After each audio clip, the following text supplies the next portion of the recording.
You have a community, you have to have regulations in order for the people to get along and to function as a community. So the Community Development Department is here to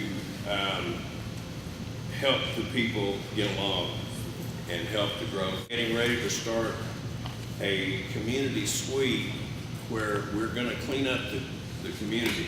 There's a lot of properties in town, somewhat concentrated in the older part of town that haven't been maintained for a long time, and some of it's stuff that probably should have been cleaned up a long time ago, and we're getting ready to clean it up. So there's some condemnation notices that have been sent recently, and there's going to be a lot more abatement notices sent. Once we finish that neighborhood, we're going to move to the next and the next until we get through the whole town. So hopefully in a short time.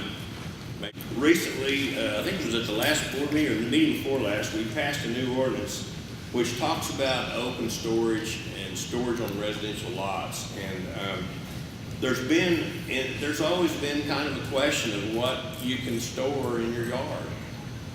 What's acceptable to one person might not be acceptable to another person. So this new ordinance is going to give us some definition of what's acceptable.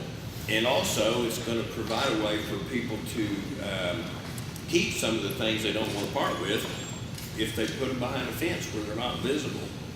Part of the problem is people object to seeing certain items in somebody's yard. You know, almost everybody has a bicycle or two, or a lawnmower or two, or a charcoal grill or two.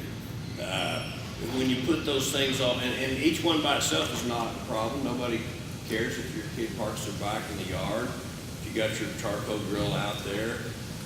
But what about a guy that has a dozen bikes and 4 or 5 charcoal grills and half a dozen riding lawnmowers in his front yard? Well, nobody likes that. A stock trailer, a horse trailer, a flatbed trailer.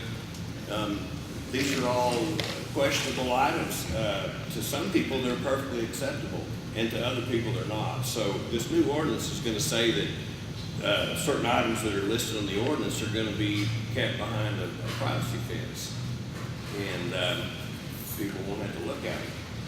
So I think the new ordinance is going to help a lot. It's going to give some definition, and it's going to allow us to make some requirements on some people that have